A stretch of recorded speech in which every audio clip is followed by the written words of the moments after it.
When Guru Gobind Singh came, he's a fiery, dynamic person. They're such wild creatures.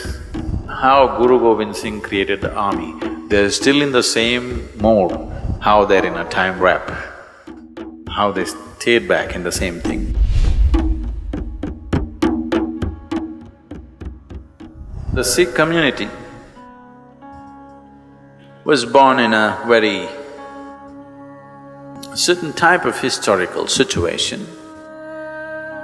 When Guru Nanak came, he did not start any particular religion.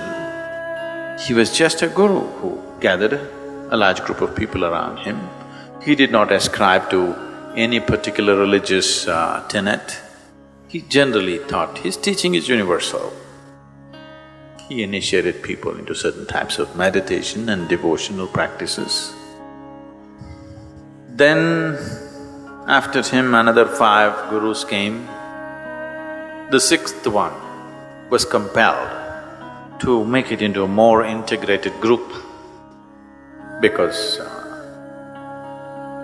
this particular part of the nation, the Punjab, one half of Punjab is now in Pakistan, one half is here.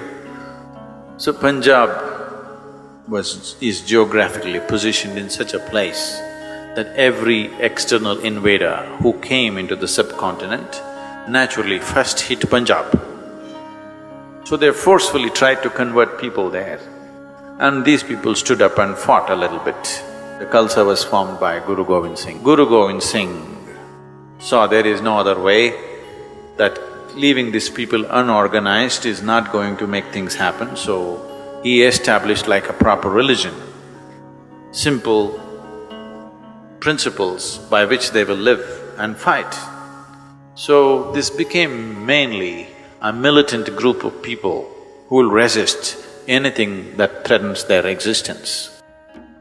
He asked every man, every Sikh man should be a soldier in his own right. Even today, Indian army is full of Sikh soldiers because that martial attitude is so deeply rooted in them. So the soldiers of Guru Gobind Singh, who are known as Nihangs, are still there in the same way. We had the privilege of going there as guests for this particular thing, which was particularly organized for us, where the Nihangs gave a display of their martial skills. They just still live as people lived about what Guru Gobind Singh was 300 years ago, is that? About 300 years ago, how they were. They're still armed like that, they live like that, they still ride horses and they were displaying all their skills. And old men who are like over 50 years of age, riding 2 horses, standing, 2 horses galloping at full speed, standing on the 2 horses and riding like this. People fall off and they're such wild creatures, displaying their skills with sword and bows and arrows. How Guru Gobind Singh created the army, they're still in the same mode, same kind of clothing, same kind of weapons, same kind of attitude, same kind of militancy.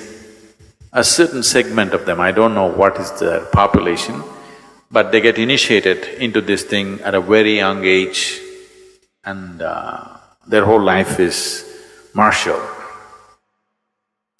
It was very, touching and interesting, and how they're in a time wrap, how they stayed back in the same thing, because this was given to them as a sacred duty to protect that society at that moment. At that moment, it was a very, very relevant thing to do. If you look back and see why they became like that, there was sufficient reason for them to become the way they became. And the most incredible thing is, the whole Sikh community and their temples and the gurudwaras have done what is called as kar seva, which is volunteering. Everything is on voluntary basis. The place is kept, though there are lack of people and so crowded, it is kept like really, really clean. Everything is pick and span. People taking this up as their expression of their devotion, they clean the floor with their own clothes. Suppose you're wearing a shawl, with this shawl you clean the a particular part of the floor. Now there are 1,000 volunteers who just come up by themselves, they're not organized. You come up today and you keep one part of the floor clean.